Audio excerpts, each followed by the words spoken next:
Assalamualaikum dan salam sejahtera. Saya Nur Hikmah binti Naim, PISMP PAI ambilan Jun 2019 akan melaksanakan aktiviti keyakinan di air dan juga kayak dalam program Bina Insan Guru BIG 2021. Pengenalan kepada keyakinan di air. Aktiviti keyakinan dalam air merupakan salah satu aktiviti yang wajib dipelajari sebelum dibenarkan masuk ke tasik laut atau lain-lain dan melakukan aktiviti air seperti kayak atau snorkeling. Aktiviti ini memberi penerangan kepada peserta tentang peralatan keselamatan semasa melakukan aktiviti air dan teknik dan cara apungan di air dengan betul.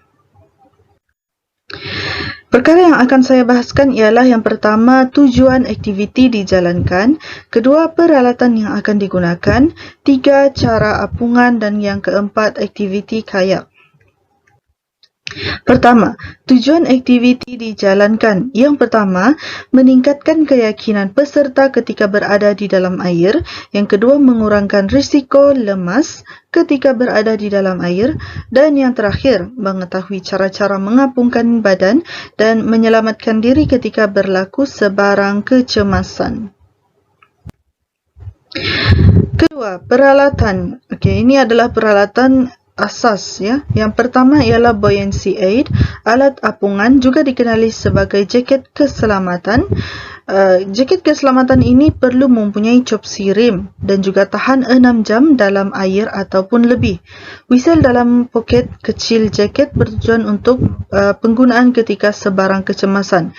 Cara untuk pakai jaket keselamatan ini ialah pastikan ikatan jaket ketat dan juga tidak longgar. Yang kedua ialah rescue ring ataupun dikenali sebagai pelampung, juga digunakan untuk menyelamat di kolam, sungai ataupun seumpama dengannya. Seterusnya, memiliki tali pemegang. Tali pemegang ini untuk memudahkan kerja menyelamat ataupun menyangkut apa-apa barang lah. Yang ketiga ialah baju renang untuk memudahkan aktiviti renang. Seterusnya, kasut air untuk memastikan tiada sebarang risiko kecederaan ketika melakukan aktiviti dalam air. Cara apungan. Terdapat 3 teknik asas apungan. Terdapat banyak, tetapi saya rangkumkan kepada 3 sahaja. Yang pertama ialah teknik back staff float, yang kedua teknik apungan tegak dan juga teknik apungan cendawan.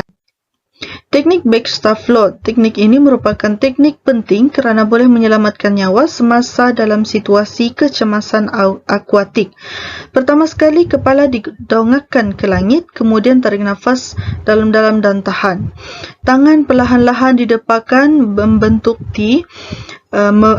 Kemudian hembuskan nafas perlahan-lahan dan ambil nafas lagi melalui mulut dengan cepat.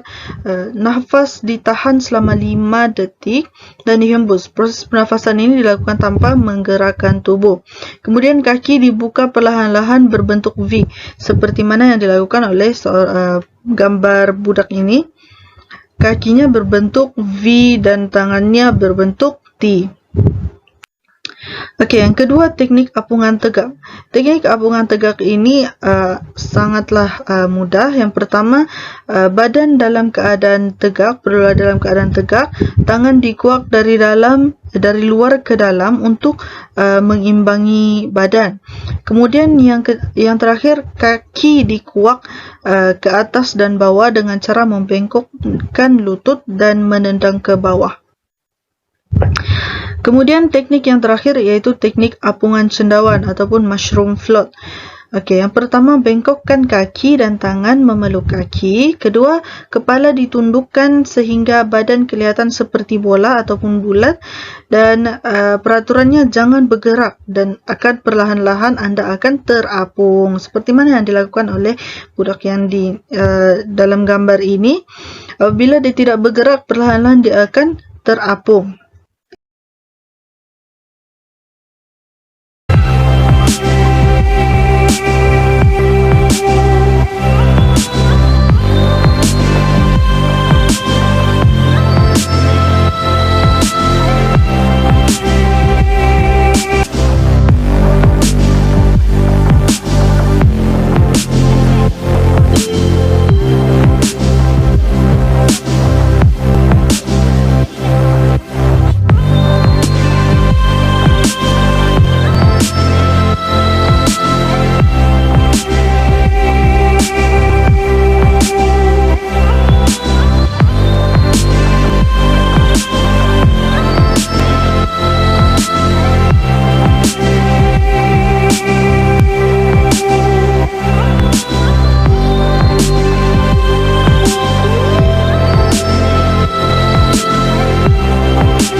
Berdasarkan video yang ditayangkan sebentar tadi, sebelum peserta melakukan teknik apungan, para peserta melakukan latihan nafas dengan cara menarik nafas, kemudian tahan, kemudian memasukkan kepala ke dalam air.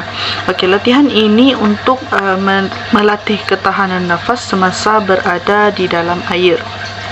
Seterusnya, mereka juga melakukan latihan apungan, iaitu latihan apungan cendawan dengan cara tangan memegang lutut kaki untuk membentuk seperti bola dan kemudian tidak bergerak.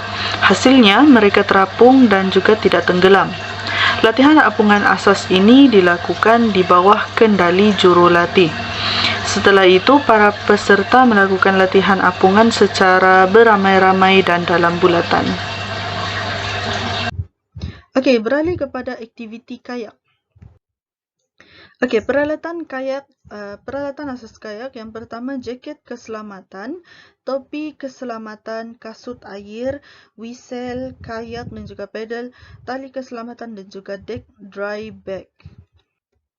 Okey, langkah keselamatan sebelum berkayak iaitu peserta hendaklah menggunakan pakaian yang cerah seperti warna kuning, oranye atau merah kerana mudah untuk dilihat atau dikesan di laut. Gunakan juga baju lengan panjang dan berkasut sewaktu berkayak. Yang kedua, peserta mestilah memakai jaket keselamatan sepanjang masa sama ada mereka itu tahu ataupun tidak tahu berenang. Setiap peserta perlu ada whistle untuk kecemasan dan juga gunakan juga sarung tangan jika perlu. Seterusnya, sebelum memulakan aktiviti, semua peserta perlulah membuat warming up dan kayak dan juga alat kelengkapan seperti pedal, jaket keselamatan dan sebagainya hendaklah berada dalam keadaan baik dan boleh digunakan. Seterusnya, repair kit dan juga alat ganti hendaklah dibawa bersama-sama semasa aktiviti kayak. Seterusnya, pastikan tali togel ada pada kayak. Okey, langkah keselamatan semasa berkayak. Yang pertama, digalakkan sistem berpasangan iaitu buddy system dan setiap seorang itu perlulah mempunyai tahap kebolehan berkayak serta berenang.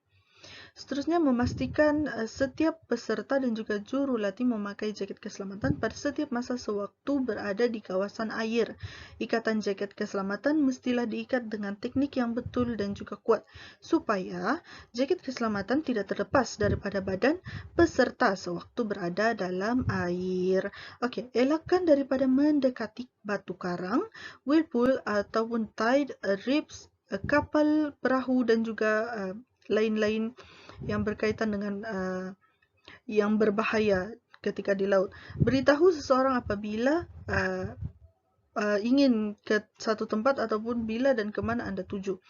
Bawa repair kit, alat keselamatan survival seperti tali, tiub kereta dibawa bersama. Okey.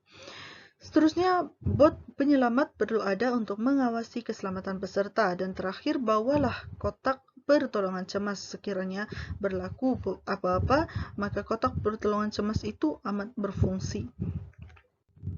Okey, langkah keselamatan selepas berkayak. Yang pertama ialah penyelenggaraan alatan setelah digunakan.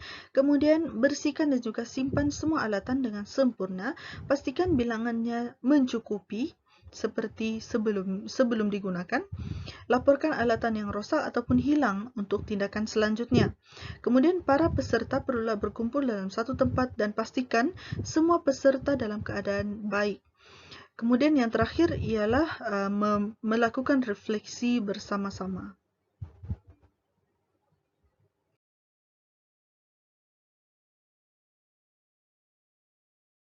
Pertama sekali, kaki kanan perlulah dimasukkan terlebih dahulu, kemudian kaki kiri. Apabila kedua-dua sudah masuk, barulah duduk.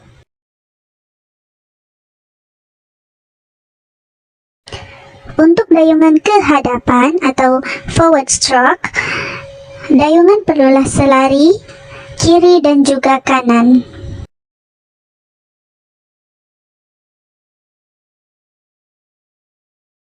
Dayungan mengundur atau backward stroke sama juga dengan dayungan ke hadapan, cuma pedal ditolak air dari belakang ke hadapan secara selari, kiri dan juga kanan.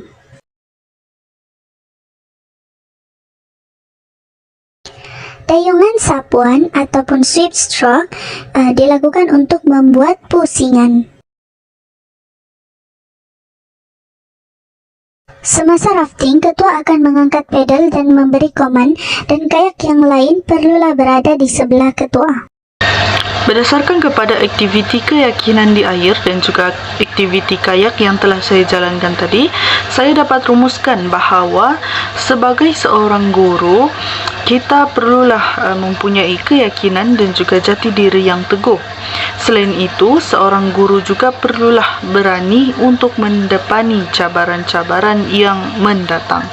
Contohnya, apabila seorang guru itu diberikan tugasan yang bukan dalam bidang mereka, maka guru perlulah menganggap tugasan tersebut sebagai satu cabaran yang baik untuk meningkatkan pengalaman serta kemahiran diri. Baiklah, itu sahaja refleksi yang dapat saya simpulkan daripada kedua-dua aktiviti ini. Sekian dan terima kasih.